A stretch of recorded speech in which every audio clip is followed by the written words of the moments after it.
address the recent surge in COVID-19 and the stigmatization associated with it, which is forcing people to hide their identity clear and then shy away from testing and treatment.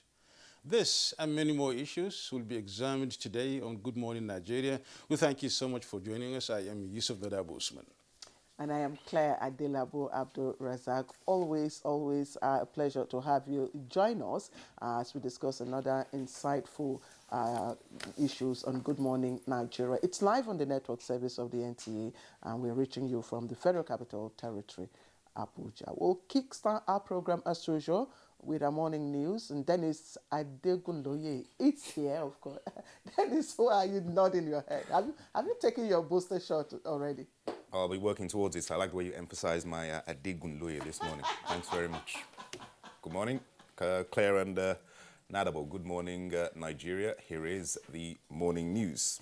The presidency has responded to reactions generated by the decision to withhold assent from the Electoral Act Amendment Bill 2021, which came under scrutiny from media and political circles. The presidency explained that Nigeria's strength.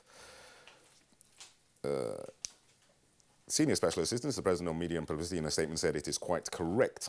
That's because it is a decision that will impact all Nigerians. The presidency explained that Nigeria's strength as a nation and its status as one of the wealthiest economies in Africa with one of its highest standards of living owes above all to its proud democratic processes, which are enshrined in the Electoral Act of 2010.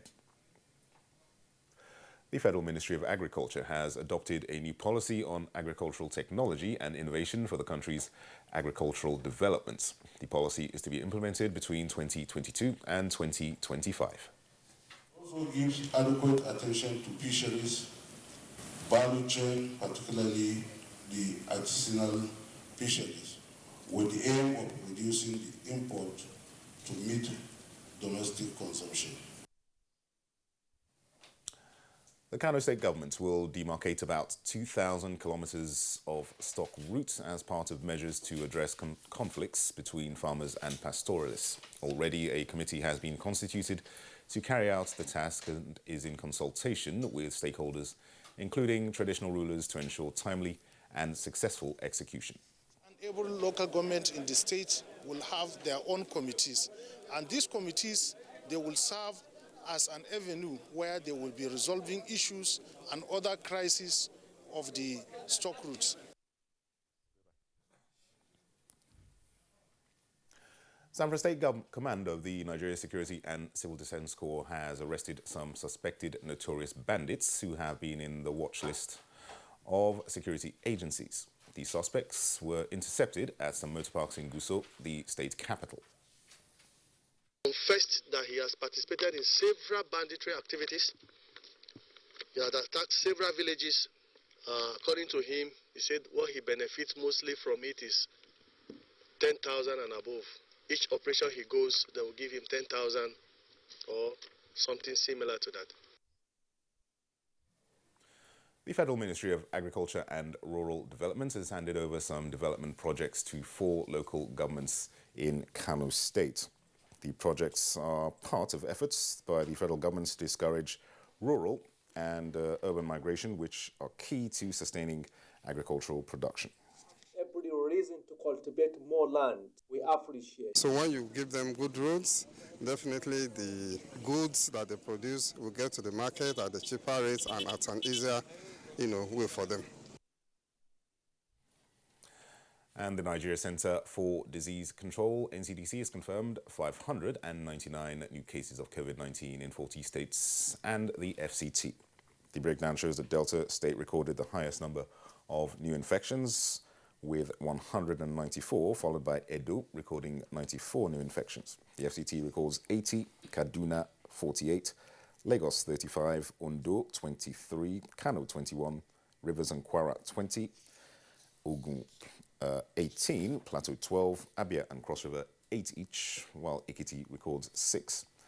Bauchi is final for the day with 3 new cases. Nigeria now has 239,019 confirmed cases of COVID-19, out of which 213,180 have been treated and discharged. The death toll is now 3,027. And of course, there'll be more discussions on COVID-19 after this break with Nadabo and Claire. Good morning. The Nigerian aviation sector is rapidly growing with the construction of new international airport terminals in several regions of the country. The new Murtala Mohammed International Airport has an estimated passenger increase of 30 million annually and 15 million for Nnamdi Azikiwe International Airport, Abuja. Malam Aminu Kano International Airport is also expected to open new frontiers for the region with more travel capacity for the annual Hajj, while the new Akanu Ibiam International Airport, Enugu, avails more business opportunities connecting the industrial cities in the region to the world. These new terminals beat world-class standards with enabling infrastructure that aid air travel, tourism, and the eventual growth of the country's GDP. Open up commerce and, of course, link us to international societies. People from international community will come here to do business, and then that will bring in more revenue to the state. Now, distances can be seamlessly covered as Nigeria keeps raising its bar to suit global infrastructure standards. Compliment of the season, we want to thank you for your consistent support and patronage. And to you who may not have been patronizing Made in Nigeria, we can start today by building a relationship with Erisco Foods like our numerous partners and customers who believe in eating healthy food and in the economic progress of our country. So we enjoy you to buy Erisco tomato paste and our other Made in Nigerian products. Join the following people, institutions, and others in promoting the proudly Nigerian dream. President Muhammad Buhari, the First Lady Dr. Mrs. Aisha Muhammad Buhari, Borno State Governor Babagana Zulum, NTA, Anglican Diocese of Amish, Catholic Diocese of Onitsha, the Redeemed Christian Church of God, Winners Chapel, ShopRite, Next Cash and Carry, Spa Nigeria, Prince Ebano Supermarket, Buka Hut. What about you? When you buy a Erisco product, you are supporting us to create more jobs. Be part of us today. Thank you. God bless you.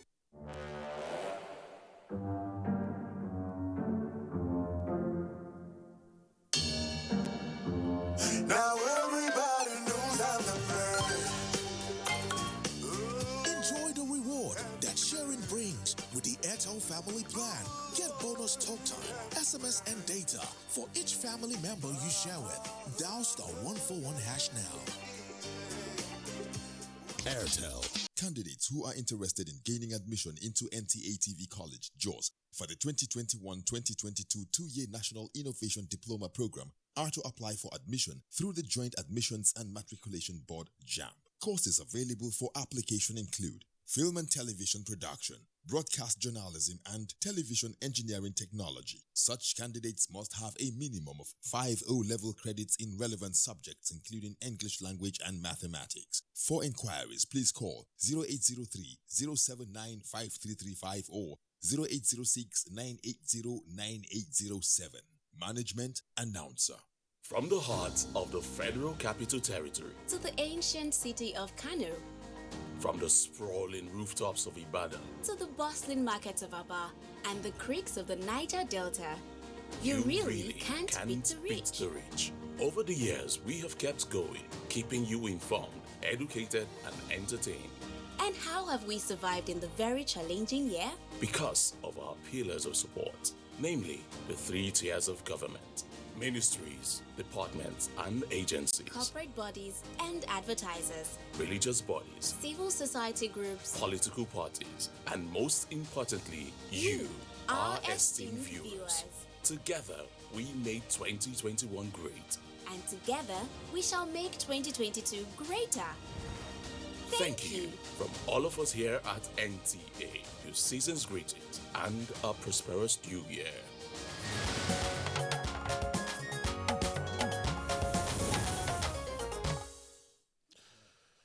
Watching Good Morning Nigeria, reaching you from the NTA. And today we shall be discussing surge in coronavirus. But before we do that, let's look at some business news. Now, oil prices gained on Tuesday as investors held strong U.S. holiday season sales. And also Securities and Exchange Commission, SEC, alerts public of a plan to defraud unsuspecting investors. Let's join Kunle Adeye for details. Oil prices extended gains with prices trading near the previous day's one-month high on hopes that the Omicron coronavirus variant will have a limited impact on fuel demand. Brent crude rose 14% to $78.74 a barrel. U.S. West Texas Intermediate crude rose 25% to $75.81 a barrel, gaining for a fifth straight session. In another development, Nigeria's apex capital market regulator, the Securities and Exchange Commission, has alerted the investing public that the firm known as Poyoyo Investments, Pilvest Nigeria Limited, is a Ponzi scheme set up to defraud unsuspecting investors. SEC, in a statement, stated that its attention had been drawn to the electronic and WhatsApp version messages being circulated to invest on behalf of Pilvest. According to the Commission, the electronic message indicates a proposal to investors to invest in guaranteed investment plans of either minimum capital of 100,000 naira being invested for a period of 1 month with a returns on investment yield of 20%, or a minimum capital of 300,000 naira being invested for a period of 3 months with a monthly yield of 23%. The statement added further that preliminary investigation has revealed that Poyoyo Investments Pilvest Nigeria Limited is purely a Ponzi scheme, and it is a non-sustainable business model that involves the collection of money from unsuspecting investors with the promise of high return without any underlying assets. With business news, I'm Kunle Adeyeye. All right, now you've heard the alert. Poyoyo is another fraud on the line. So if you're hoping to invest, remember the experience of other Ponzi schemes. Thank you, Kunle, for the business package this morning. And we're moving on to our next item, which will be coming up shortly, and that's newspaper review.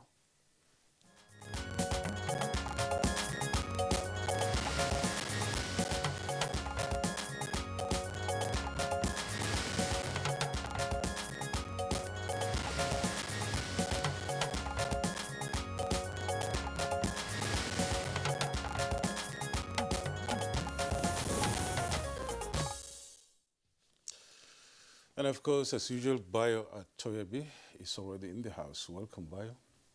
Good morning, Yusuf. Good morning, Claire. Good morning, Nigeria. Good morning, Bayo. Good morning. You're not going to get the free bonus as you did yesterday. So let's quickly get on with it so that we don't take much of your time. All right, and I'll start with the punch. 2023, electronic transmission of results doubtful. 301 LGs lack internet facilities, but there are 3 riders to that story. Only 473 LGs have internet access. Federal government plans additional 224 LGs by 2023. Now, experts say satellite technology can cover local governments without internet. And the last rider, INEC can use other platforms where internet is not available, says Ulurode. That's the lead story on the front page of the Punch. Now, the picture story, interesting ones. The 2021 Calabar Bikers Carnival in Calabar, Cross River State, of course, we know it's become an annual event. And these bikes, Bayo and Nadabu, they look to me what everyone would want to ride. These are not your conventional bikes. It looks quite comfortable and, well, we'll get to buy your expensive too. And expensive too. They should be, Yes. Yes. I wanted to use some 1, 2, 3, 4 words, but it's not allowed on air. But they look quite gender friendly. They're quite gender friendly. That's where you're headed anyway. All right. I think, okay, I'm not done yet. I just have quite a few stories. And I think I'll just take the ones from the up the nameplate. National Assembly sends Appropriation Bill to Buhari and President signs on Friday. National Assembly sends Appropriation Bill to Buhari. President signs on Friday. Now, FG set to close 2020 marginal oil field bid round. Details of that on page 19. And 15,049 Nigerian nurses moved to the UK in 5 years. That's a report now. And then discos suffer load reduction as power generation sheds 571.5 megawatts. That's on page 19. Okay, let's take a look at the Nation newspaper this morning and then see what we have on the front page. Just above the main plate, we have a few stories. One is on page 27. That says, ex-President Jammeh guilty in murder of 9 Nigerians. Ex-President Jammeh guilty in murder of 9 Nigerians. Details on page 27. On page 4, COVID-19, World Health Organization can't meet 40% global vaccination target. Still on page 4, 7 die as boat capsized in Niger. And on page 28, Nwosu says, I was accused of supplying arms to militants. These are all the Nation newspaper, the front page above the masthead. And then coming down a little, we get across a story by Elsa Spiel, abrupt wellhead leak impossible without interference, experts insist. You get details of that on page 28. The main story here, oil belongs to Nigeria, not Niger Delta, says Obasanjo. And the riders are ex-president tackles Clark. And the second rider is Ibiano grudge against region. Moving down, outages in Nigeria, others push oil price to $80 per barrel. And then at the bottom of the page, we have Lassa fever claims more lives in Bauchi. Details on page 4. An FCT to revoke ownership of 435 buildings on page 27. And the photo story here, as we can see, it's about the fire that guarded in the shopping mall next Cash and Carry here in Abuja. You can see the FCT minister there with the general manager of the shopping mall discussing the incident. Bayo? Yeah, just before Bayo comes in, so that you just do the review around. The midweek Al Jazeera has, of course, it says fears grip Abuja property owners. And I think this is in consonance with the story Nadabu just read. Right. FCTA lists 435 uncompleted abandoned structure for sanction and says pre-revocation notice served, threatens structure removal charges. Now, to beam searchlight on 600 undeveloped plots, it is a form of land hoarding, and that's according to developers. Now, thousands of CFOs are awaiting collection. Government needs rethink considering economic realities, and that's coming from the allottees. That's quite important there for us to note. And this other one, Abdurrahman Abdurazak, that's the Kwara State Governor, pledges improved focus on roads, and I think Kwara State needs it, if you ask me. Zamfara elders decry indiscriminate release of arrested bandits, and I think all the other stories, Nadabu had already. Thank you very much. Let's start with the issue related to the Appropriation Bill. The National Assembly has indicated that the 2022 Appropriation Bill has been transmitted to Mr. President. A source at the office of the clerk confirmed that the bill was transmitted on Friday, 24th of December, and stamp received on Christmas Day, the 25th. It is the expectation that the President will assent to the bill before 31st December. It may be recalled that both chambers of the National Assembly passed the 2022 Appropriation Bill before embarking on their end-of-year recess.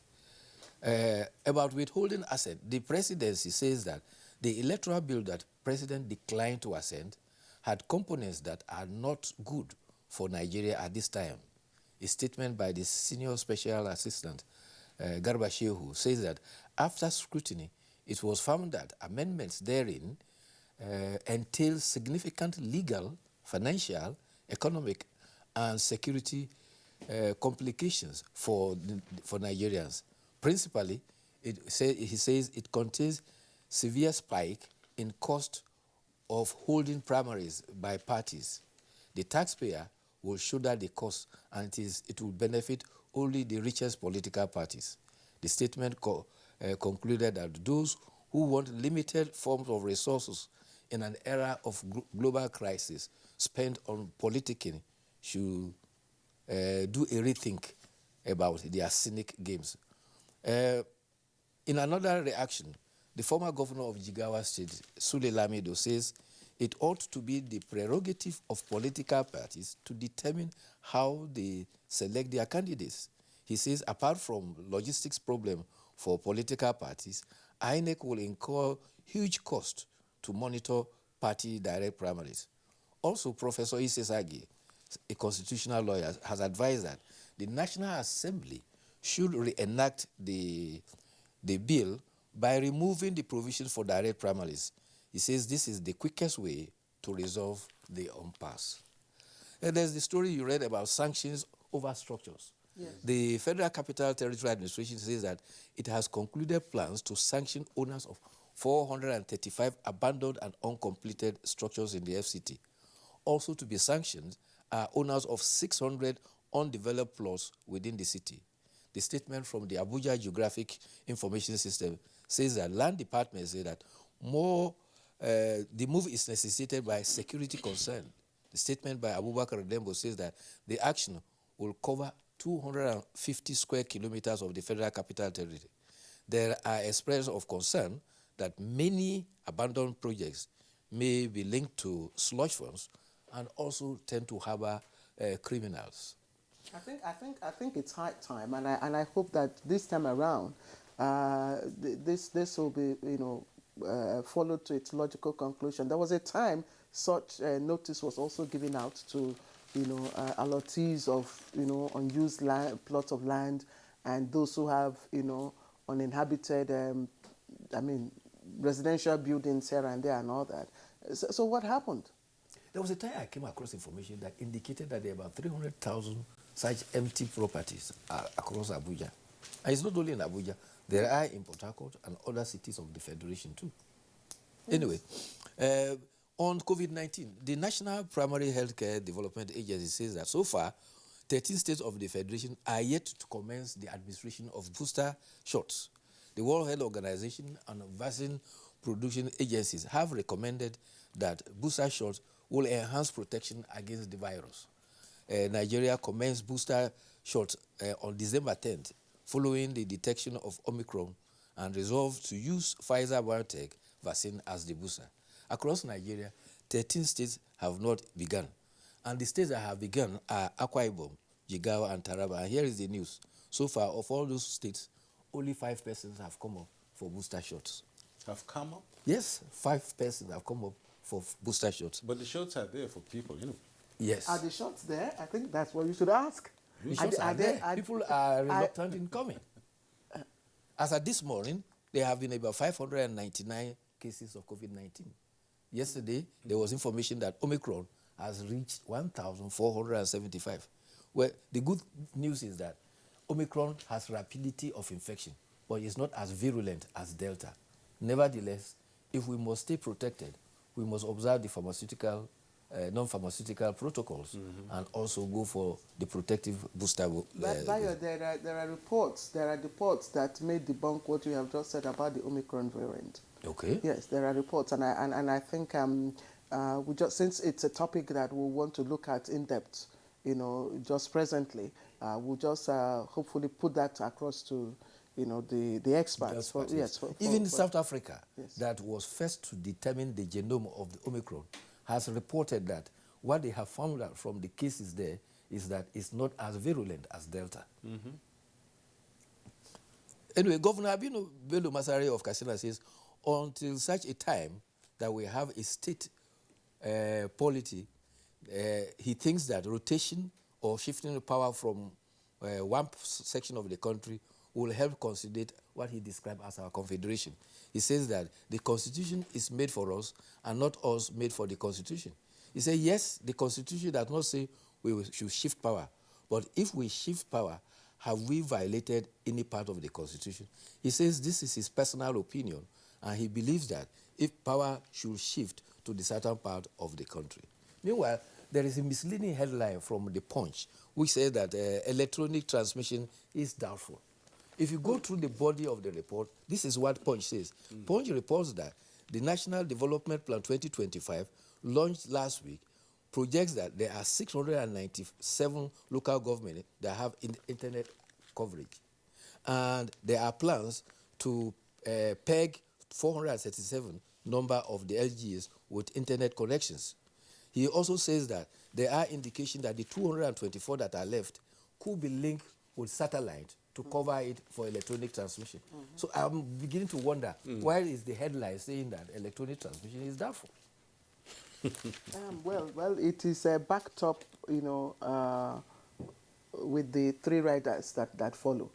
So it's, I think it's just like you say, it's just a cast. A headline should contain the substance in the body of the story. Those cast, not only a cast, but a cast to sell. A cast to sell. Yeah. All right. But I think we've run out of course. I don't know if our director is giving us more time today. If so, let's also look at the... There's something interesting that I want to draw attention to. Yes. Federal government declared free train ride. The free train ride is to start from 24th of December to 4th of January. It is, in fact, going to cost federal government about 130.8 million naira. And the free ride covers Abuja, Kaduna, standard gauge, Warri, Itakpe, as well as the other one, Lagos, Ibadan. On the narrow gauge, the free ride covers area from Kano to Lagos, Minna to Kaduna, Aba to Port Harcourt. The idea is to ease the problem of movement for cities in this era. But guess what is happening? At Kaduna, ticket racketeering is going on. Even when this free ride were declared, some persons had to pay before they got onto the train. And not only that, passengers will go to the station and they will tell them the tickets are exhausted. And when you are desperate to travel, ticket economy that would normally cost 2,600 to about 3,000, people are forced to pay 6,000 and 7,000 to travel. Sometimes they even tell you, if you want a ticket, go and see that uniform man there.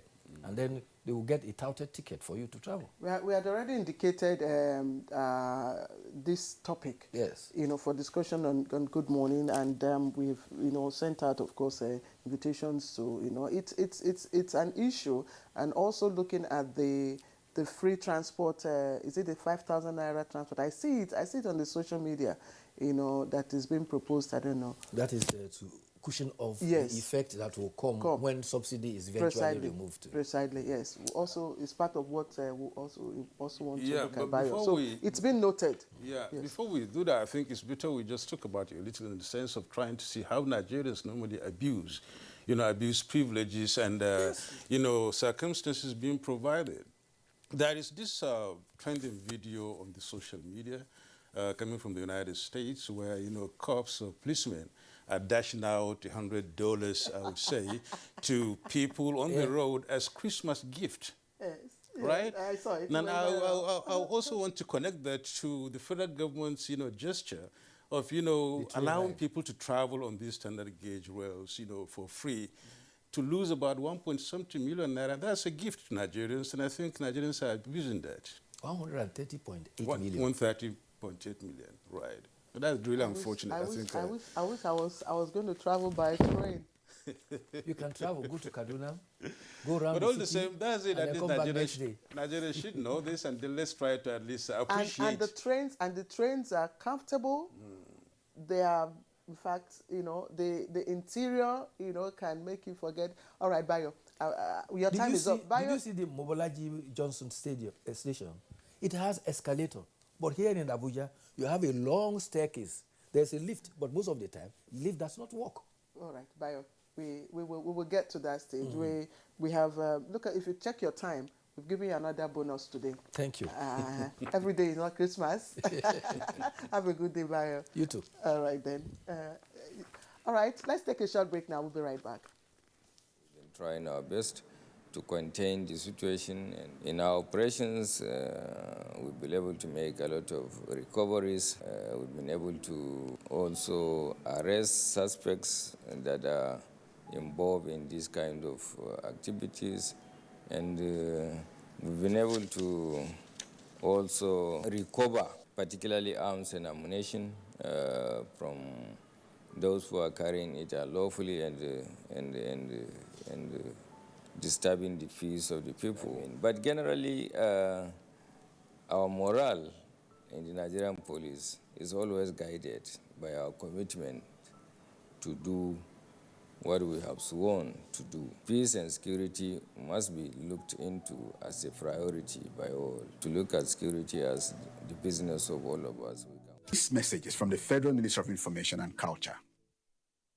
Nigerian youths are about the greatest asset the country has at the moment. It is therefore not surprising that the administration of President Muhammadu Buhari is strategically responding to the yearnings of the youth through multiple projects and programs. Youth entrepreneurship support, yes, by Bank of Industry, the Youth Investment Fund by the CBN, and several other conditional cash transfer programs. Recruitment of 774,000 social workers, majority of whom are youths, and so many other projects that are beneficial to youths directly or indirectly.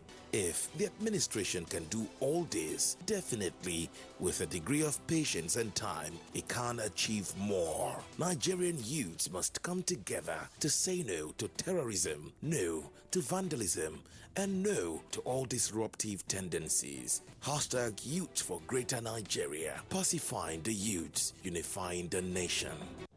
The 157-kilometer Lagos-Ibadan Railway is the first double-track standard gauge railway to be built in West Africa. The Mobolaji Johnson train station is a masterpiece, an infrastructure that is gradually becoming an iconic building in Lagos State. The modern facilities put the station on a world map of train stations. Likewise, other new train stations across the country built to world-class standards. The train and its convenience is indeed an admirable effort, with commendations from Nigerians. This is a station that we have to commend the federal government for putting a beautiful face, empowering us in Lagos State, not only in economic and political arena. I can say that I'm really impressed with the infrastructures in place. Kudos to the Minister of Transportations, kudos to the federal government. Truly, good things are coming out of Nigeria, and the federal government is deserving of all the applause. Arise, O Nigerians! Let's applaud the courage of Flight Lieutenant Abayomi Dairo, aka the Aggressor, for his skillful and dogged escape from the bloodthirsty bandits in the forest of Zamfara State. 3 hearty cheers also to all military and security personnel who are tirelessly protecting fellow Nigerians from insurgency and banditry while maintaining peace and order. Nigerians are proud of Abayomi Dairo and all our gallant men and women in uniform for sacrificing so much to keep us safe. We admire your courage and we say thank you. God bless the armed forces. God bless Nigeria. This message is from the Federal Ministry of Information and Culture.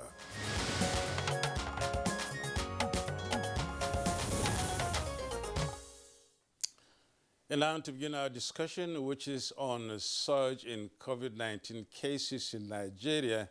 Here is Kunle Ade, I would say. Is that? Yeah, Kunle Ade. Oyeyemi Ajayi. Oyeyemi Ajayi, that is with the background report.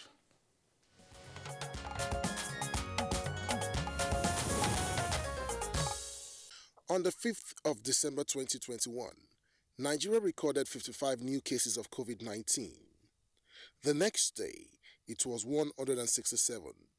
10 days later, the figure skyrocketed to 730 fresh cases in a single day. Fast forward to 21st day of the same month, a staggering 2,123 new cases were recorded, and on the 23rd of December, the country recorded 1,940 new cases. This sharp rise in COVID-19 cases in the country has become a source of worry, especially the government, which has been working hard to ensure that the country becomes free of the pandemic. Observers suggest that Nigeria is in the 4th wave of the pandemic at a time that the new Omicron variant, which is said to be more deadly than previous variants, is wreaking havoc. For some time, Nigerians appear to have thrown caution to the wind as they no more observe the stipulated safety protocols such as wearing of face masks, regular hand washing and sanitization, as well as keeping the physical distancing, especially the 50% passenger limits for commercial vehicles. Professionals blame rising figures in cases of the virus, not only in Nigeria but globally, especially during the festivities. Numbers are going high. The numbers are really going high. The death toll appears to also be on the rise again, and I think people should take that very, very, very dearly. The Presidential Steering Committee on COVID-19 had declared the indoor religious gatherings should be limited to 50% with full compliance to public health measures. The fundamental thing first is for every one of us. We are working on heavy advocacy to see that we really discourage people from the perceived COVID fatigue. Many persons have COVID fatigue, and that affects how we engage ourselves in physical distancing here. We are seeing persons crowding too much, even at the airports, even sometimes, even at medical facilities. It's not good at all for us. We need to at least keep some distance, ensure that we work in very spacious environment, because the COVID-19 appears to have mutated over time. We've gone through the Delta variant, now we are at the Omicron variant. We've gone through several other processes, several other waves here.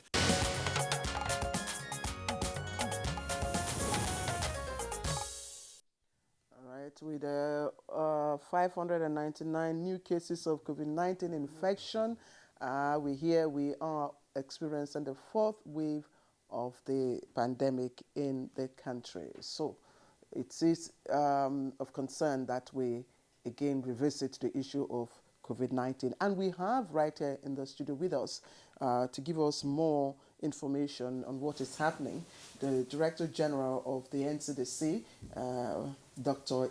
Ifedayo Adetifa. Thank you very much for joining us in the program. Thank you for having me.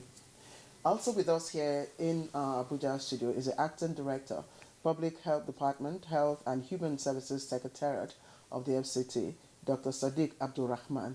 Thank you also for joining us. Thank you for having me. Good morning, Nigerians.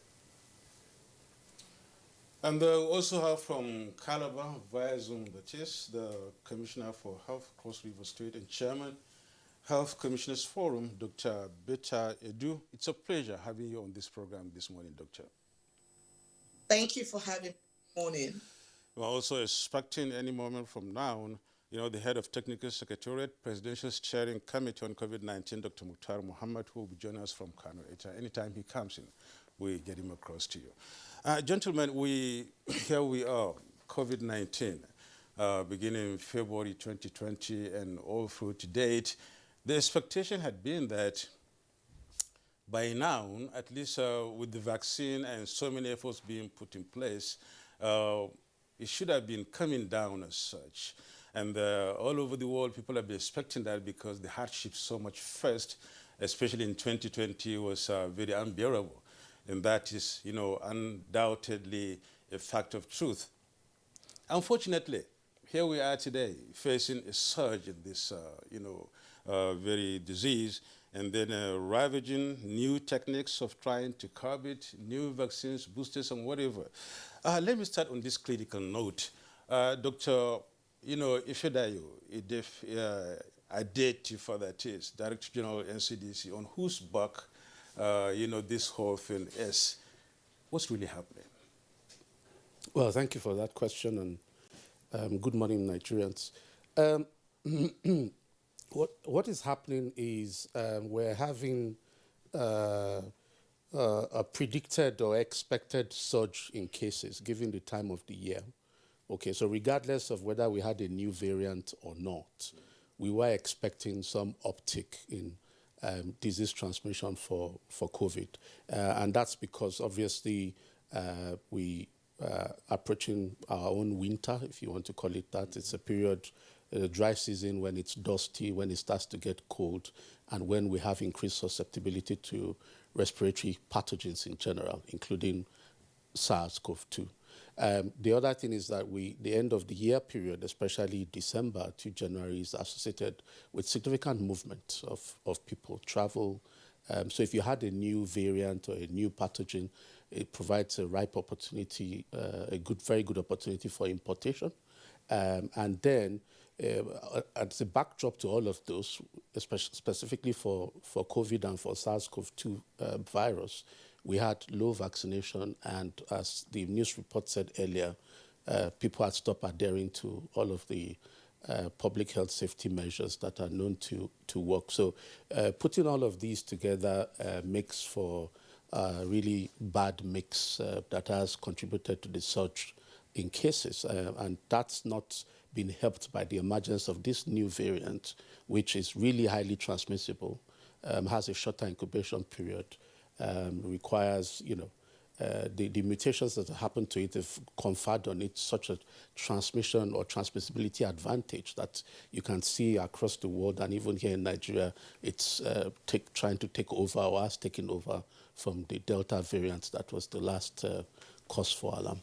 Okay, thank you. We'll return to you presently. Let's also get the response of Dr. Sadiq Abdul Rahman, who is, again, the Acting Director, Public Health Department, Health and Human Services Secretariat of the FCT. Now, the FCT has been competing, so to speak, with Lagos in terms of ranking on the COVID-19 state update. From your perspective, what is really fueling the upsurge? Is it the environmental or climatic factors that Dr. Adetifa spoke about, or is it the human element? Yeah, thank you very much. Once again, good morning, Nigeria. I think my boss, the DG NCDC, have said almost all is a multifaceted factor. But what comes to bear is the human factor. For sure, as you said, if you look at the trend over the 2 years of the COVID pandemic, FCT has been next to Lagos in the burden. In our experience here, taking into consideration, most important factor is the population explosion, if you like, in FCT. And with insecurity, a lot of turn-up of people, increasing slums, increasing pressure on the facility and the resources, and of course the non-compliance to all the laid-down protocols, the non-pharmaceutical preventive measures, vis-a-vis also people tend to move, about, and we are very unfortunate or fortunate surrounded by 4 key states, which like overlapping onto the FCT, namely Kaduna, Kano, Niger, and Nasarawa. You go to the borderline of these cities, you cannot identify where you are. And almost all these states, people come to access services in FCT, come for work in FCT. And this cosmopolitan movement and increase in population with the other factors of issues of also vaccine hesitancy and so on and so forth contributed a lot. And of course, the Omicron virus, which has much more higher transmissibility. Sorry, Dr. Sadiq, I really would like you to substantiate the fact that the fact of the population, the fact that people are emptying into, the capital territory, and that's the reason. Because if you look at the latest updates in the, COVID-19 vaccines campaign brought out by the National Primary Healthcare, FCT is number 21st, doing very poor in terms of percentage coverage. That's right. Which means that we've also not been up, in terms of coverage of vaccination, COVID-19 vaccination. Yeah, that stands out. However, like I told you, in the vaccine coverage, in the rollout of the vaccine before the recent mass vaccination strategy of the scale-up, we set a target. We set a target, but however, because of this population dislocation, there is the challenge in actually ascertaining the people coming to access these services, whether they are residents of FCT or not. However, because they work here, and they give you the addresses of people here. And that is one factor. The issue of also vaccine hesitancy is key. Until of recent, also we also got the buy-in of the key stakeholders, namely religious leaders, the gatekeepers, community gatekeepers, and so on and so forth, you can see there's that even the apathy of using the respiratory protective measures. So these are the multifaceted factors that could have led to that very low vaccine coverage that we are seeing today. Okay, we'll get down to the vaccination issue later in the program, but let's hear from Dr. Beta Edu from, Cross River State Commissioner for Health, and then, of course, Chairman, Health Commissioners Forum. What's your opening salvo on this issue of a surge in coronavirus? Talking about, as the NCDC Director General said, it's more or less like the winter period in Nigeria here, and of course it's time for for flu and then cold and associated elements like that. But it doesn't seem to spread as the weather seems to cover every other part of the country. The spread doesn't go uniform as such. What's your opening salvo on the issue of this surge? What do you think, or how would you attribute this to what the NCDC director said, or something otherwise? Okay, thank you. Basically, first, it's expected, like I said. This is the festive period, and a lot of persons would be moving from different parts of the world into Nigeria, and of course from different parts of Nigeria back home to see their families and their loved ones. So you should expect that there would be a very, very big spike in the numbers of cases. We've seen this happen in 2020 after we had the flattening of the curve, and then it came back up with the numbers rising every other day. And this should go on till about the ending of January, when people go back to where they are. And then, of course, like he had also said, secondly, you're dealing with Omicron now, and there are lots of persons who have been infected already. Testing rate is still very, very low across the various states, and we're beginning to see more happen every day. But the biggest issue, the number one issue, is actually our behavioral attitude. People have refused, people have remained adamant, and they don't want to observe all the guidelines that have been set out by the Presidential Steering Committee to ensure that people protect themselves. It's really very disturbing across various states. You go, you see persons everywhere gathered in big functions, events. I used to call them mega spreaders. Mega COVID spreaders everywhere, and people are there without their face masks. You can go to a gathering and find just one or two persons in a whole gathering wearing their face masks. This behavior has led to this increased surge in COVID-19 cases that we're seeing. Of course, believing that a lot of them were imported from outside the country into the country, and the spread is wide. Remember that the transmissibility of the Omicron virus is really very high.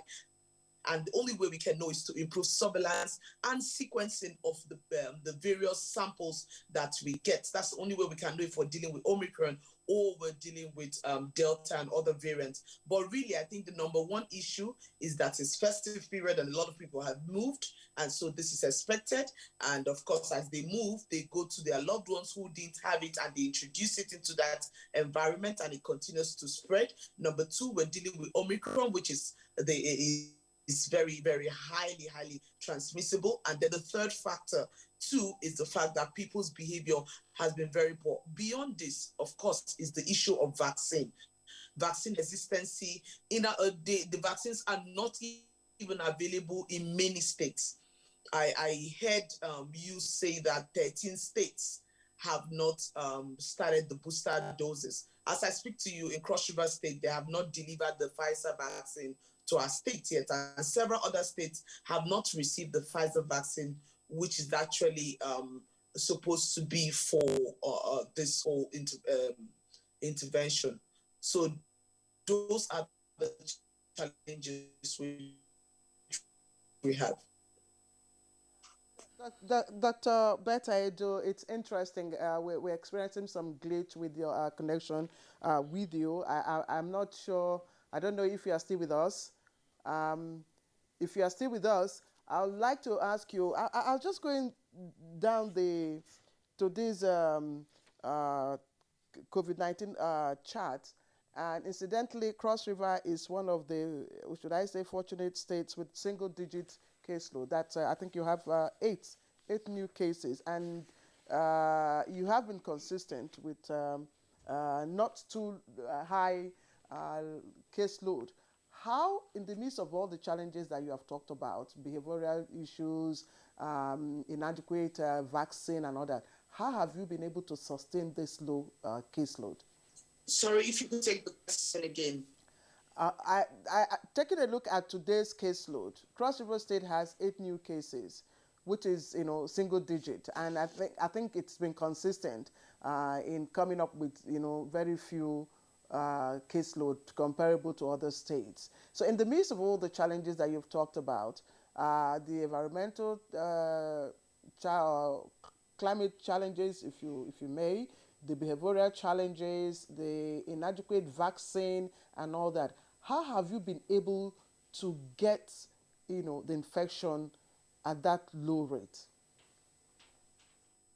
So I think two things have been very helpful.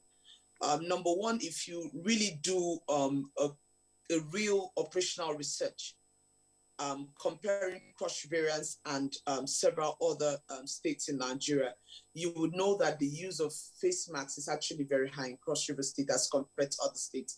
I've been around to other states in recent times, especially with my job as a national chairman, and I've really got to see that too many other states are not really ahead into, of course, the face mask use. And another point is that we have a high vaccination rate in Cross River, which has helped to reduce the transmission of the virus. We had some challenges which were setbacks at some point, where we had the NSAS protests and a lot of our facilities were destroyed, but within 3 months, we were able to build back the reference lab that was destroyed and get back the testing going. So there was a break in about 3 months where the number of cases that were tested really dropped, and that was because of the NSAS protest between 24th of October and about 10th of December. Most of our labs were affected, but we're able to come back up.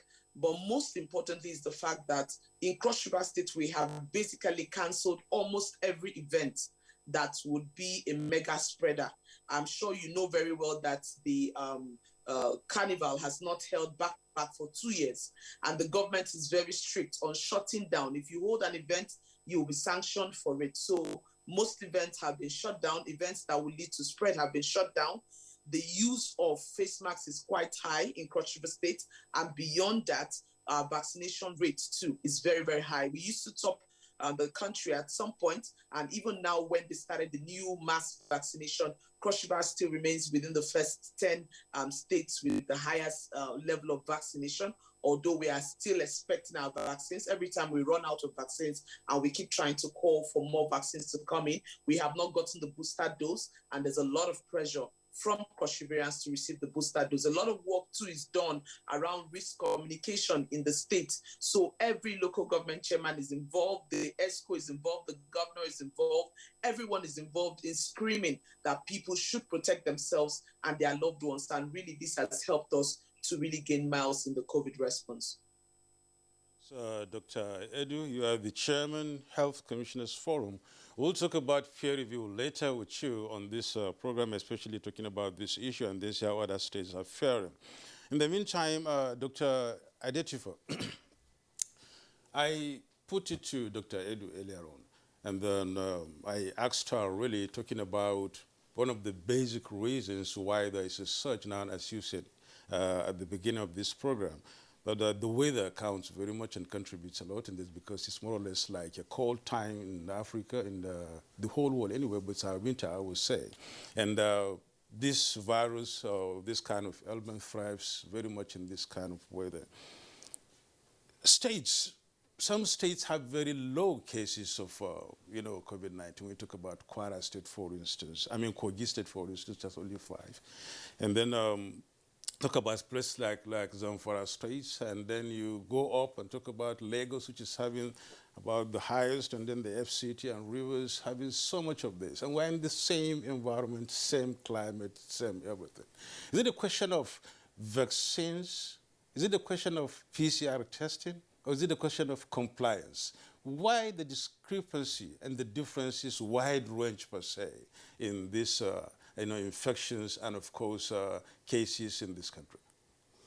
It's a very good question. I think the thing to start with is to say that all of the case report data has to be qualified, and that has to be qualified by taking into account knowledge of how much testing is actually going on. So across the country as a whole, we are not testing enough. We would prefer to test a lot more. As I've said in other speaking opportunities, I would like a scenario where everybody who actually is being investigated for malaria, for example, actually gets a COVID test, because I mean these symptoms that we tend to grow up associating with a particular condition is actually not specific to that. So that's one scenario. Obviously, there are a few high burden states. I mean, Lagos, FCT, Rivers State, Kaduna, and others come in and out of the list. But what we know is that if you look, despite the patterns in testing, if you look across time, okay, so it's one thing to have high volume of testing, but it's also one thing to be consistent at whatever level you previously are. So for some states, the data is actually true. So for Lagos, clearly true. For Abuja, clearly true. For Rivers State and a few other states, clearly true, because they've maintained a fairly high level of testing across board over time. For some of the other states, you get fluctuations up and down, and you will find out that many of the states that, of course, we have some zero reporting states who are not testing at all. And for some of the other states, you know, testing just fluctuates. And of course, sometimes we have backlogs we need to catch up with. So testing data or new case report has to be qualified by the number of tests that were previously done. But as you said, so Nigeria is remember, Nigeria is a large country. Some people say we're actually 36 countries in one. The weather front or climatic factors are not the same across board, because Lagos is certainly not Abuja, and Abuja is not Sokoto or Rivers. Unfortunately, it's not as cold as some parts of the north at the moment. Yes, Lagos, so it's not as cold as some parts of the north.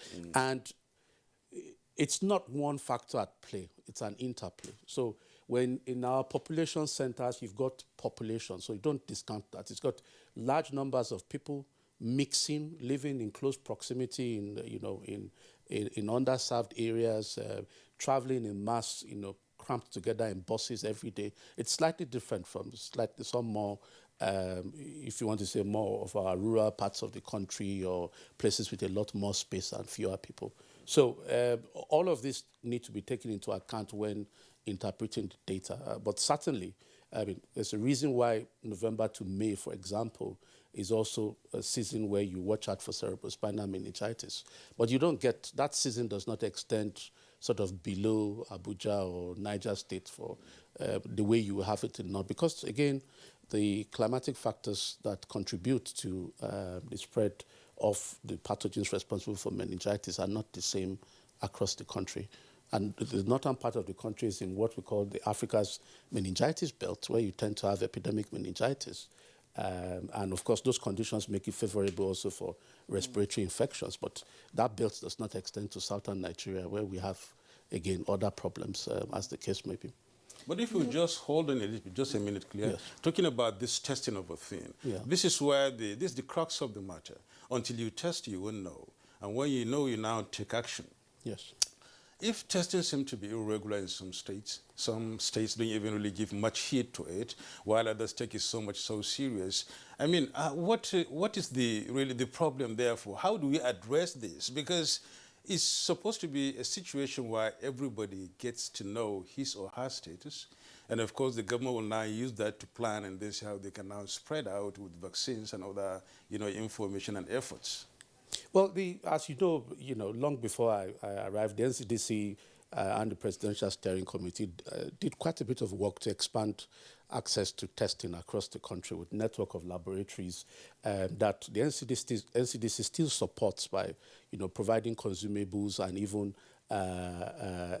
supportive visits to the extent that it's possible. So it's not always clear why labs do not test, but we also know that, there has to be a high index of suspicion for testing for people who have symptoms themselves or for healthcare workers who are attending to people who may have symptoms. So it's a mix of labs maybe are not testing enough because they are also not seeing enough people to test. We know that even with the national expansion of laboratory... Or maybe the cost is too expensive. The test. No, public health labs, the lab networks we support do not, as far as I know, do not charge for tests. So the focus is a lot on all the testing that has to happen for travel, but people tend to forget that the public laboratories actually, in a lot of the state and federal hospitals that are supported by the NCDC, you can walk in and have a test, at least COVID-19. You may need to repeat that again so that people will hear. So there is a lot of focus on travel testing because obviously it's associated with the mostly run by private labs and associated with the charges. But what people tend to forget is that you can actually walk into the public health labs and test at little or no cost. And where are these public health labs situated? For example, the DPH will probably give you an idea where they are in Abuja, for example, but you could, in other places in Abuja, as people walk into the Gadua NCDC lab to get tested, people walk into the Lagos CPHL lab to get tested. You can walk into Naima, you can walk into Luth. I mean, from time to time, there might be issues and with... it's free. Yes. It's absolutely. It's free. FREE, free. Yes. Free. Dr. Abdurrahman. Absolutely. Yes. Just like the DG said, in FCT, I can categorically tell you that all the public health facility under the Hospital Management Board of the FCTA, we roll out with the support of the NCDC, the antigen rapid diagnostic test to about 20 facilities, in addition to the FCT-owned PCR molecular laboratory that is also being supported by NCDC at Gadua. So we have the privilege of having this widespread access to testing in FCT. In addition to, provide more access to the entire population in FCT, we have stationed sample collection sites to allow people to, at will, at any convenient time during the work hours and sometime weekends, including these public holidays in public health department in Area 3, the sample collection site was open for individuals to come in, take their sample, and is taken to either Kubwa PCR lab or Gadua. And that test is free, absolutely free. Okay, Clear, let's re-establish this fact as being confirmed now. It's free. Yeah. Testing is free. Dr. Beta, you are the chairman, Health Commissioners Forum. Talk to us about the freeness and how free this test is across the states. I know you've been talking about that, it's your forum. And then a lot of reports have been coming in from states. Talk to us about how free this is and how people have been embracing this freedom. Thank you. So first and foremost, where we see very huge number of tests being done, like it is in Lagos, and it is in Abuja, we must understand that we have several private sector or very huge private sector involvement, and that's what is giving the numbers. So in Lagos, you have probably 70% of the tests done in Lagos being done by private sector, and then few, maybe 30% being done by public labs, if not less. It's the same thing you have in Abuja. In most other states where you don't have a lot of travels, international airports and all of that, and private sector involvement is very little. You have just the public labs there which are testing. Now, the public labs, like the DG of NCDC has said, the public labs are free, completely free. and they are being supported by NCDC and the various state governments.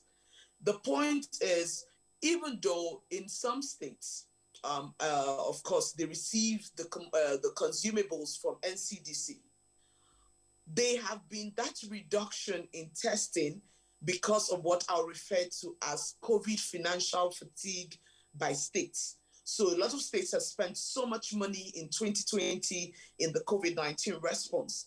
And in 2021, they're not putting as much money into the COVID response as they were in 2020. So in 2020, you had a lot of payments for lab scientists that would work 24 hours around the clock to get testing going and all of that, in addition to the consumables which NCDC supplies to the states. But in 2021, it's not that easy anymore for states. They have that fatigue, and they're not really paying as many lab scientists and health workers to work round the clock. And so you can see that the number of testing has actually gone down.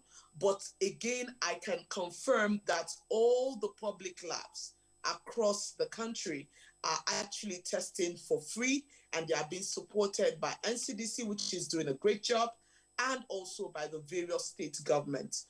For me, I would want to see a rise in private sector involvement across the country, not only in Lagos and in Abuja, but across the country. That way they can produce revenue that will sustain the COVID response, and we can increase the number of testing. The second point is that people actually don't come forward for testing.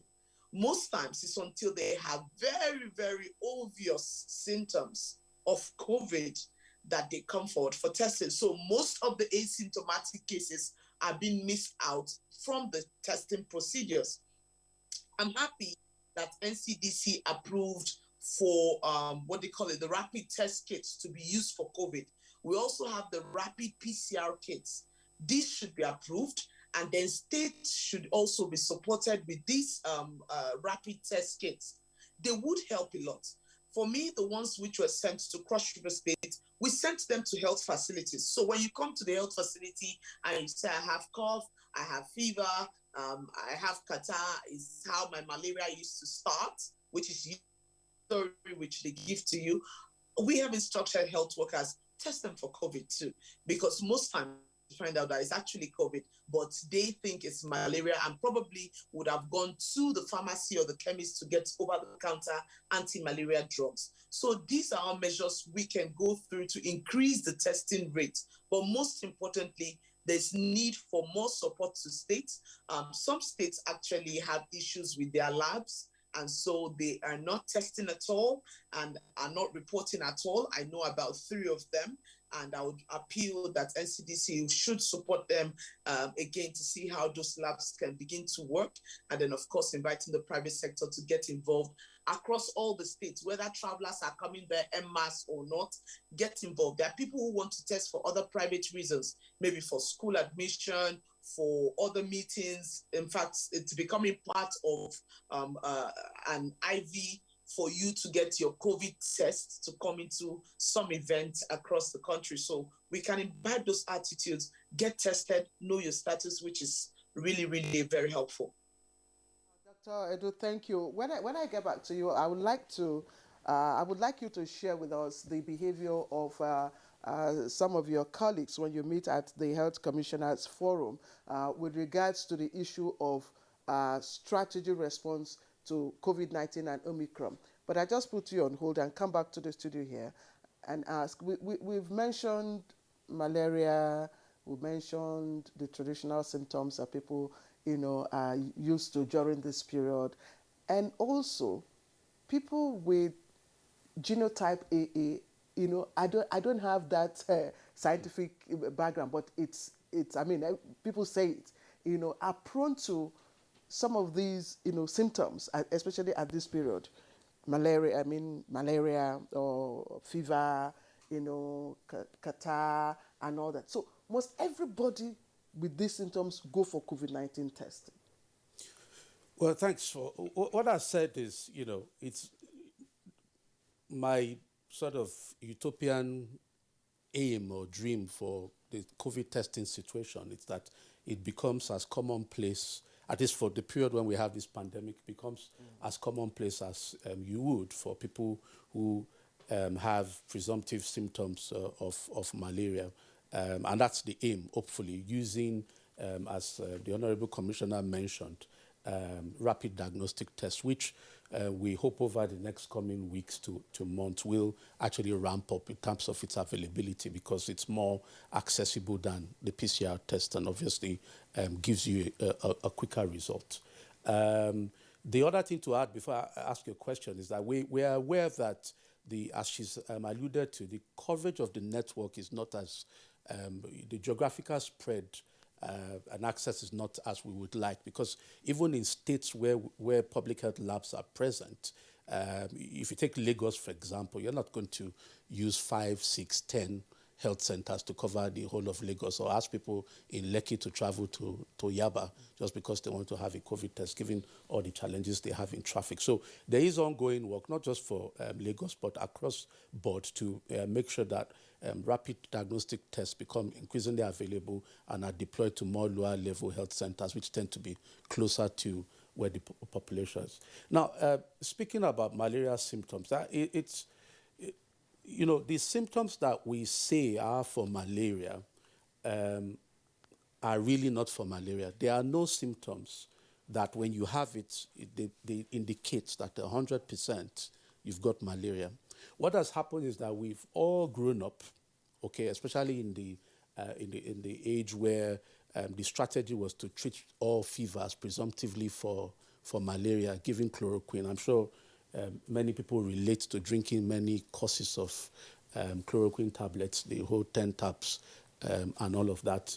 And we've gotten used to the idea, because of limitation in the healthcare system in terms of diagnostics and looking for other causes or etiologies of febrile illnesses, we've gotten used to ascribing everything to malaria. A lot of people before COVID did not even give any thought to the fact that viruses exist, and viruses actually cause most of the childhood febrile ailments that we have. And usually there are no specific treatments for viruses. You just treat symptomatically and you wait it out. But what's happened is, at the time, it was strategically useful to say, look, rather than, because of the risk of children especially and pregnant women dying from malaria or having complications, just treat every fever with chloroquine at the time. And then, but we seem to have a hangover for that period. Nobody has invested as much as we would like to into diagnostics to understand that we've got dengue, we've got other causes of febrile illness. So everybody tells you, oh, I have those symptoms I have when I have malaria. Sorry, no. Go and have a test to actually confirm that you have malaria before you take anti-malaria, so that we don't also make that new drug as useless as chloroquine is now from abuse. Okay? Now, Dr. Ifidayo, when you talk about, you mentioned something earlier, you say if given the chance, you would want everybody that goes for malaria test have, you know, COVID test too, if possible. That could be a dream, as you said, if it's going to go on. And people feel free, easy, and of course, comfortable to say, I have malaria. Yeah. And the reason is there is no stigmatization in that. People are not really, you know, averse to anything malaria, anything fever, whatever. But once you say you have COVID, the stigmatization is there, just like HIV when it first came out and to date. And people feel as if there is something negative about this. And people start thinking that, why should I therefore, you know, say I have COVID? Although the Omicron virus, the Omicron variant that is not as virulent as the other ones, you can still walk around with it and it's not so much of a heavy burden, but at least it's a disease too. People really want to get off that. The stigmatization thing is the problem. How would you react to this? Well, stigma is a challenge, and it's often informed by fear of the unknown. So yes, you can't compare stigma now to HIV to what it was 20 years ago, or or longer. Same thing with TB. But even those two diseases still have quite a bit of stigma, and it's usually stigma is fueled by ignorance, by fear, and by not knowing enough about the conditions. And we have, it's 2020, 2021.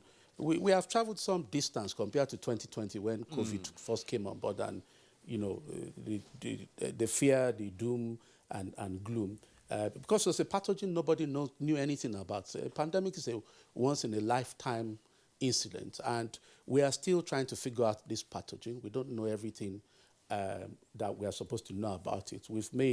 The world has made significant progress in finding diagnostics, identifying vaccines, and all of that, of course, backed by considerable investment. And I think what we just need to let people know is the reason why you should know if you've got COVID is just to help you protect yourself and protect people around you. So it allows you to remove yourself from, from friends, from family, and hopefully break chains of transmission, because uncontrolled chains of transmission means that you cannot tell who the high-risk person is going to be in your chain of transmission, who's going to really fall ill and perhaps die. You cannot tell when the next variant is going to emerge, and variants emerge when there's unmitigated transmission. I mean, we are all talking about Omicron and all of that now, but, we started labeling or naming these variants from Alpha, and we're at Omicron. And so people remember Beta, remember Delta, but people don't seem to realize there were other variants. They just never made it to become variants of interest. And in fact, there was an Eta variant, or there is an Eta variant that emerged from this country and was first noticed when it was exported to other parts of the country. So the summary of the matter is it's important to test to know, because it helps you control transmission. Hopefully people do the right thing, isolate, use their mask properly, and then prevent transmission to the next person. As long as we continue to have high levels of transmission, then the world stands the risk of new variants emerging. All right, we'll just keep you on hold and then... Yes. Before you do that, let's just hang up this, all right? Yes. Testing in public facilities, we've talked about it as being free. Yes. But why are these public tests not recognized when you travel? Is it that they are not reliable? No, that's not the case. So you see, people bring up traveling, and I like to separate the issues, because traveling is a separate issue from testing for diagnosis, for case management, for contact tracing. Okay? At some point in time, so the procedures put in place for travel are different from the procedures put in place for testing. So only tests done in labs that are on what we call the travel network are used for travel, because they need to come with certain documentation, certain labeling, QR codes, and all of that. Okay? The public health labs, at the time the decisions were made, was that you preserve, at that time, especially with limited availability of diagnostic centers, the decision, I think, made by PSC, again, long before I arrived here, was that you would preserve the public facilities that are at no cost for the purpose of identifying cases, for management, for case contact tracing, for treatment, and all of that. And travel, which is I guess, more elective issue, will be looked after by a different set of labs. But we accredit, there's an accreditation process for all labs on the network, whether private for travel or public. They are all on the NCDC's lab network. And there are procedures that you need to go through to get onto that network. And we try. In fact, at the moment, we are making plans to actually do a quality, apart from what we call the quality assurance procedure that labs subscribe to, we are actually planning to go round to do visits to audit or visit some of these labs just to check physically and looking at records and machine records that they are still doing what they signed up to do. But again, just to emphasize that question, yes. Because I've heard, some travelers, even travelers from Nigeria, outside the country, complain that test results obtained from here are questionable when they get over there. So, and they are, compelled to do another test. Why is that so? Well, I think, again, there's the natural tendency to, well, not to say natural tendency, it's quite a bit of, we're somewhat inclined to be a bit more self-critical or assume that the worst about about the country and things emanating from the country, and I'm glad for this opportunity to address this. Okay, so if there's a lot of politicization of COVID and COVID response. At the last instance when it was Canada or somebody sort of talked about some people's tests being unreliable. Yes, Nigeria was on the list, but South Africa was also on the list. The same South Africa with better genomic surveillance and systems than many of the Western countries that put them on the travel ban, their tests were deemed to be, I don't know, you had to repeat whether, so it wasn't clear whether we were repeating because they assumed a lot of transit time had gone on in your travel and you needed to test again, which scientifically may make some sense. But you are aware of that? Yes, I am aware of that, but the first thing to say is that it is, as far as we are concerned, unfounded, okay? Whether it is informed by the fact that some travelers having left here with negative tests arrive in other places and test positive or not, that's not, again, I think I need viewers to understand that that's not a unique phenomenon, actually. Many travelers return to this country from other parts of the world and actually test positive on their day 2, day 7 tests. I don't think that's the case, Dr. Adetifa. I think it is a case of you present a test result not obtained from the country of resident. I mean, if you're traveling, if you're in the UK, for instance, and you've traveled to Nigeria, now if that test result is not obtained from the UK, if you obtain it from Nigeria, just mere presenting it as, okay, this is the test result, Mr. A is COVID-19, negative. And they said, oh, this is coming from there. No, we need you to go up for another test. No, I think that's incorrect. We all travel to the UK. Okay? I just use the UK. So whether, as I said, the only country that has forced about tests and asked people to repeat tests in transit, as far as I remember, is Canada. Okay, and there's a whole bunch, and there was a whole bunch of countries on their list. So it's not about Nigeria. Dr. Adetifa, thank you. Let's just put you on hold and just go for a commercial break. Yeah. When we come back, there are so many issues we need to look at: vaccination and how effective has it been, the booster vaccines, and of course, Omicron, almighty Omicron. We'll be right back. Vision Authority, NTA. We are all Nigerians. Against all odds, we shall and must remain united. We may have our challenges, our problems, and setbacks. However, together we shall overcome them all. What doesn't break us shall make us stronger. This is the mindset that shall bring peace, progress, and prosperity to our beloved country. Do not let tribal and religious sentiments govern how you think, act, or feel. Don't be influenced by those who want to destroy our precious national unity. Everybody who's a Nigerian is your brother and your sister. This is the mindset of the new Nigeria. It is also the mindset that we must all adopt. Let us support each other in creating the Nigeria of our dreams. This message is from the Nigerian Television Authority, NTA. The ever-busy ancient city of Onitsha is a commercial hub with millions of commuters seamlessly linking other states daily for business, leisure, and other purposes. To upscale its road network, the construction of a 1.6-kilometer long second Niger bridge, including a 10.3-kilometer highway furnished with other infrastructure, has been in motion by the federal government. This project will ease congestion on the existing 56-year-old Onitsha bridge and boost the economic capacity of the state as it easily connects to other parts of the country.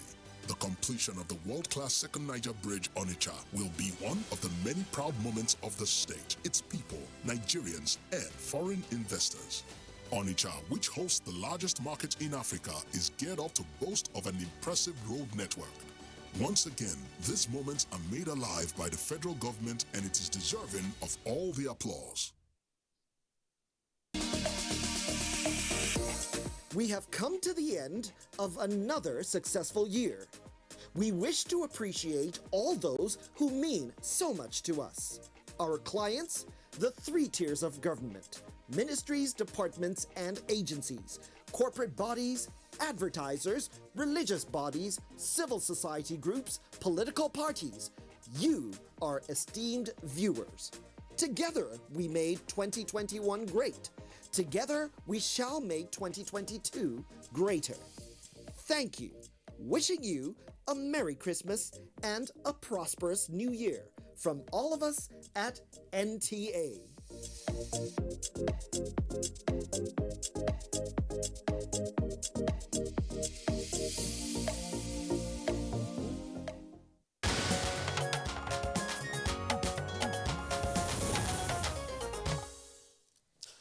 Welcome back. You're watching Good Morning Nigeria, and we're discussing the surge in COVID-19 cases in Nigeria and indeed the world over. Now, let me start this segment by asking Dr. Edu about more explanation and efforts being made by the Forum of Health Commissioners on the issue of, financial, fatigue by states. I'm still interested in the testing thing and then the support, the COVID-19 response, from the center to the, subnationals, and of course what the subnationals are doing themselves in order to see to it that much more people get tested and much more Nigerians get to know their, COVID-19 status for planning purposes and indeed for treatment reasons. Now, tell us more about this. What really has the fora, decided to do about this? Are we coming back to the center with cup in hand? Or what exactly are the efforts being made in order to achieve this? Sorry, if you could take the question again at the beginning of the question. Financials, financial fatigue by states as regards, COVID-19 tests and some other, response and efforts being made at subnationals, talking about how this can be improved. What has the forum been doing about this? Is it coming back to the center? Or what are the initiatives being put in place by states in order to achieve greater number of people being, tested and, of course, being treated of COVID-19?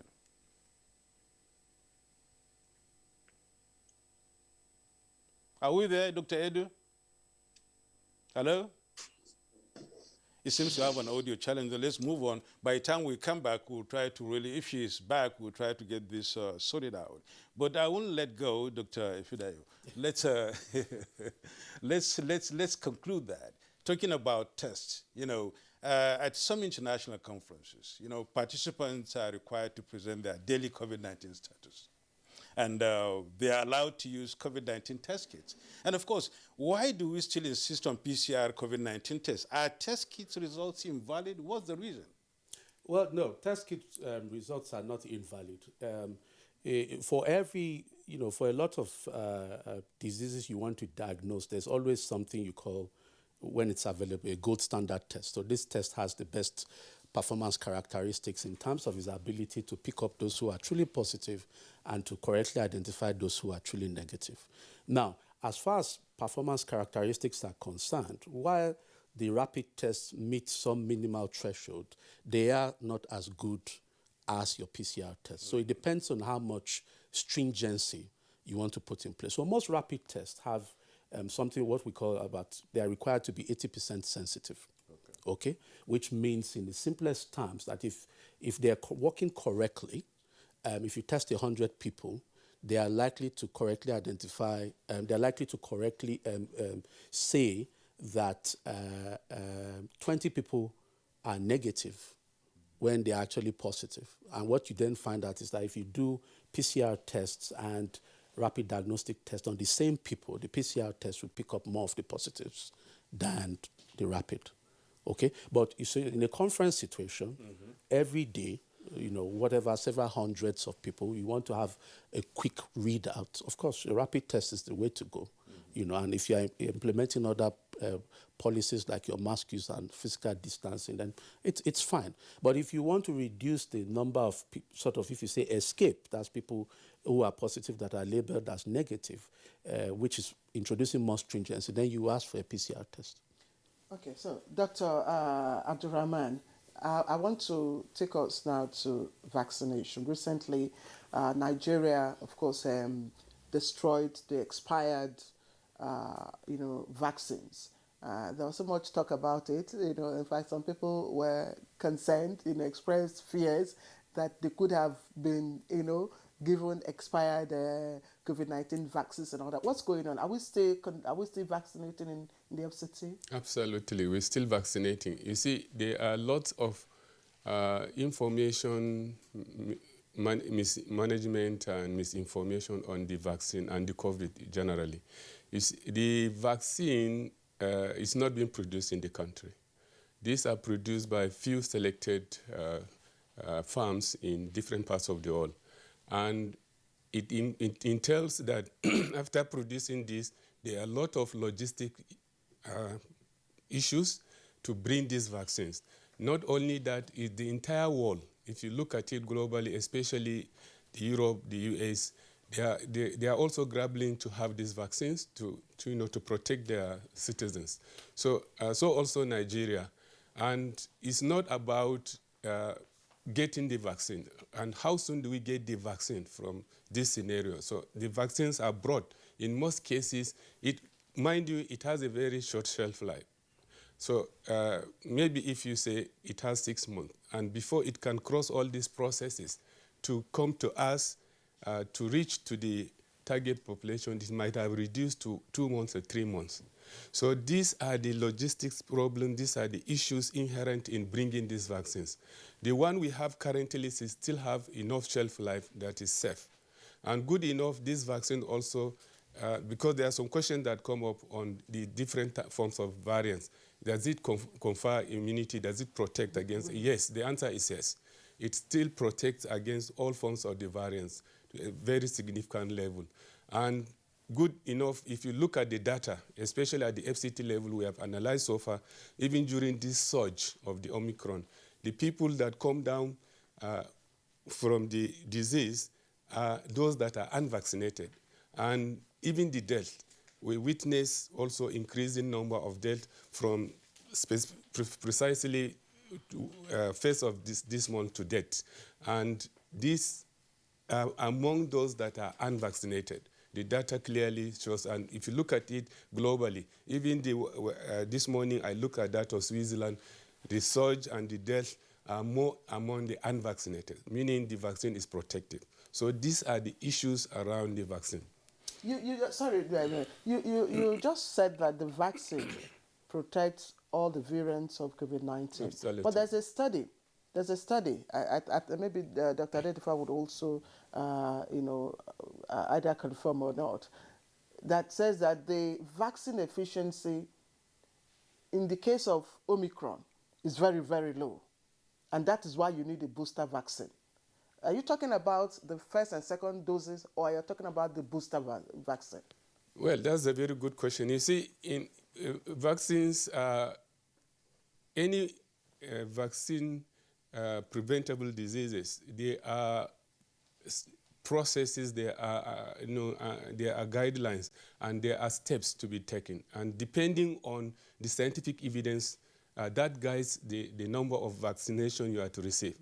Take even the routine immunizations among our children.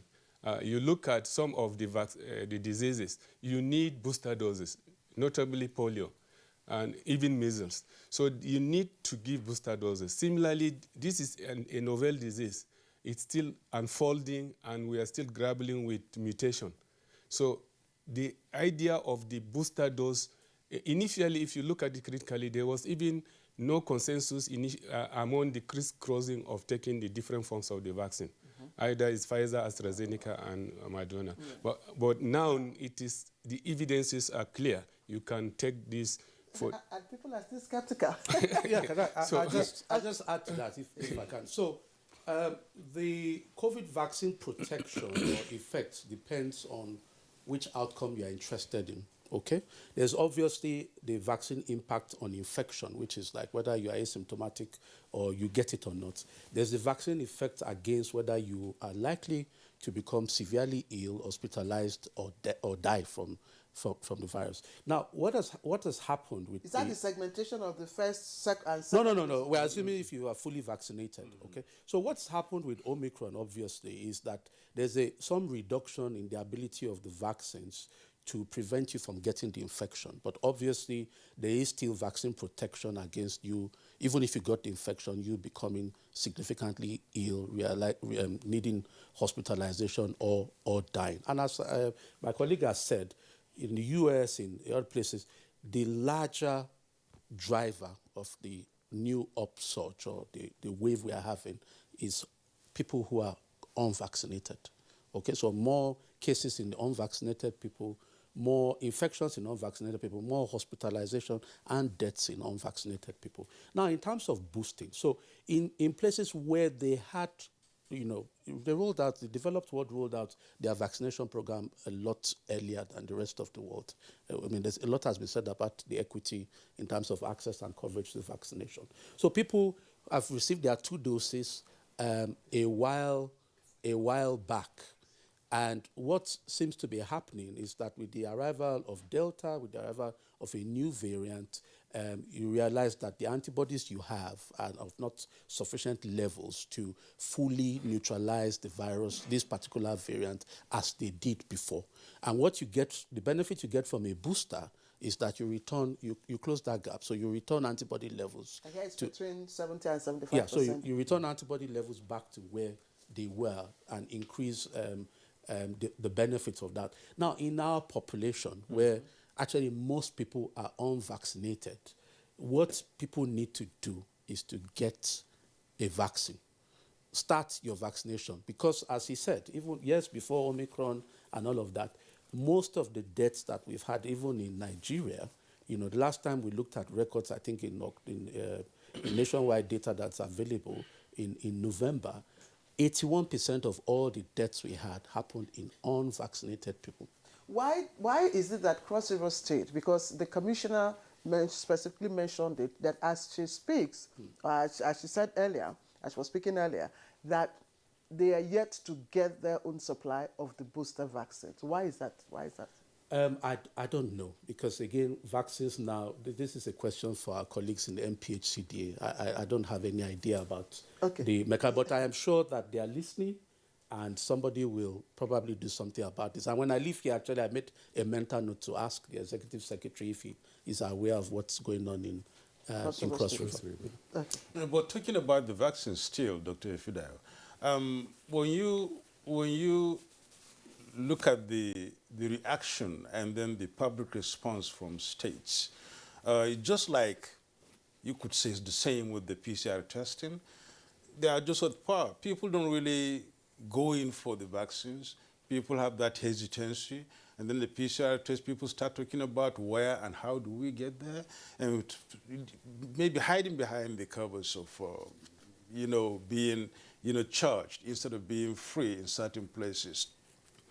The commissioner, said that there is this financial fatigue from states that seem not to have given, proper attention or proper leverage for people to come out and get these things done for themselves, and the states having good and accurate, data from their states. What's happening to the fatigue? What's happening to COVID-19 response from the center? Does it mean that states don't get it again? When we look at 2020, there was this support and lots more of things like that to the states and subnationals? I'm not sure I have the answers to all of those questions. Yes, I think, yes, I think across board there is some fatigue, because also we need to remember, I mean, the focus is all on COVID, on Omicron and all of that. We have competing problems, okay? I wish, for example, cholera received as much attention as COVID. I wish Lassa fever received as much attention as COVID. Yeah. We've been working in preparation for the meningitis season to get health centers and colleagues in the states that tend to witness meningitis ready for that. That's not received as much attention as I would like to. But from the perspective of the NCDC is that we are still committed to providing all the support that is under our control to the network of laboratories and to states to the extent that we can. Let's also put you on hold and go back to Dr. Betta Edu. Dr. Edu, we're sorry to have kept you. We were having some glitches with our connection with you. That's why we needed to clarify that. But quickly, my colleague here, Nadabu, asked a question, put a question across to you. And he wanted to know what you were doing about the financial fatigue you earlier referred to. And when you meet at the forum of the health commissioners, what is your behavior, in terms of response? Do you still just sit there and hope to come in cap in hand, using Nadabo's words, to the center? Thank you. So basically, a lot of work is being done at state level. Like I said, there is that financial fatigue, which doesn't let states access as much money as they need to. We held a meeting of commissioners for health in Nigeria. We had a forum meeting, and fortunately, we had the head of the PSC present at that meeting.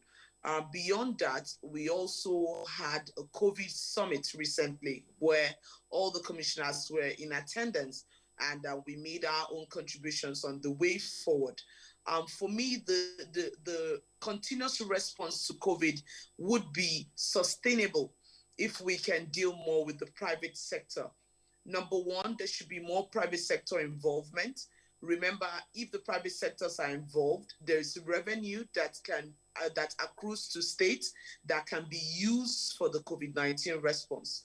Number two, of course, states have to depend on their budgets, which should be reflective of the pandemic which everyone is facing, to be able to get care to their people and adequate response.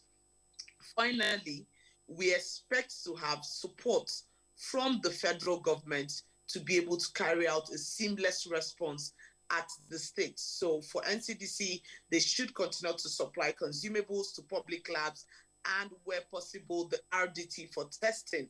For MPSCDA, they should continue to supply logistics to help with the vaccination process. Remember, the new strategy which has been put on board right now for vaccination is the mass vaccination. So we're not sitting down in health facilities. We're not sitting down waiting for people to show up. We actually go to meet people. And in Cross River State, we brought about the integrated vaccination exercise. So we are not only going out with COVID-19 vaccines, we are going out with polio vaccines, the ones which people are already conversant with and they are okay with it. We go with these vaccines, we get to a community, we get to a compound. If you are the person who is 5 and under and you qualify for the polio vaccine, we give it to you. The caregiver who is there or any other adult who is in that compound that is 18 years and above that qualifies for the COVID-19 vaccines, we also give the vaccines to that person. That way you don't wait for people to come and get vaccines from you, which will lead to the vaccine expiring and of course lead to wastage. So these are the really active measures which we are putting in place. And to be very honest, commissioners for health have done a lot of work. It's been a very, very trying time, very stressful. We've lost some colleagues even to COVID. It's been a stressful time for commissioners for health across the country, and they have given in their best, and they continue to give in their best. And all their disposition is to see that more persons get tested and more persons get vaccinated. We believe, as we have already with MPA-CDA and the ES, that the Pfizer vaccines would be arriving in the states that have not received so far, so that they can begin to give the booster dose as it's expected. Of course, they had some issues around logistics and the partners who were supporting logistics to push these vaccines down to the states. But all of that, I'm sure they would be able to sort out as soon as possible. The most important thing is for us to build a system that is resilient enough to be able to attend to this pandemic and any other epidemic or pandemic that might come in the future. Let the reference labs in all the states be functional and able to deliver services and test for whatever it is, whether it is cholera or it is tuberculosis or it is COVID or it's a Lassa fever. Let's have at least one reference laboratory in every state of Nigeria. And then beyond that, let us also have a functional cold chain system down to the ward level, down to the facility levels that can be able to respond. That way, you can push vaccines down to the last mile and be sure that the potency is there and that people can easily access it when it's needed right on time before they get expired. Of course, for the ultra cold equipment, cold chain equipment, we never used to have that until the COVID came around. Right now, states have, I think my state, we have about 2 ultra cold refrigerators at the state headquarters. So for the Pfizer vaccine, when it comes, that's where it's going to be stored. But then you have the issues with pushing it down to the last mile. So all of this, I think. Dr. Beta, we thank you so much for that explanation, and then we wish you all the best in trying to, get a lot more people, vaccinated, and of course tested and vaccinated. On the final note, in 60 seconds, Dr. Sadiq Abdurrahman. Yes. What's your party show to the people in the FCT about PCR vaccination? Good. Thank you very much. My parting note is, first, we need to note that we have rolled out a lot of RDT, and then we have privilege to have 2 PCR in FCT and in all the public facilities for you to have access to know your status. This is being institutionalized, just like the DG NCDC said. Any people that are contacts of confirmed cases or individuals that have symptoms and could have access quickly to do their test. And also we urge everybody to take responsibility to key into the opportunity and the availability of all these strategies, as adhering strictly to non-pharmaceutical preventive measures. Go and get your jab done, whether it's 5 seconds or the booster dose. These are available, and it is collectively that we can mitigate this disease. Dr. Ifidayo. Dr. Ifidayo, I just quickly speak on the expired vaccination that was recently destroyed, and then talk to us also briefly about the burden of transiting from managing COVID-19 to Omicron variants.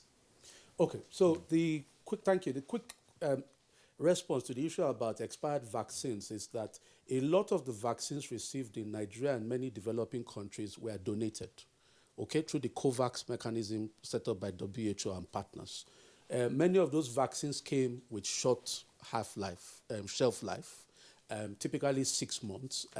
And when they arrive here, they have maybe 3 months left, okay? So with low vaccine uptake, but more importantly, with a reliable system that allows you to track the shelf life of products in the system, the MPHCDA was able to retrieve all of the vaccines that were near expiry, and these were destroyed safely. The MPHCDA does not allow expired vaccines to be used in our vaccination system and program. And Omicron? In terms of Omicron, is just the variant of the day. It does not change. All of the existing measures for preventing and managing COVID still work. Okay.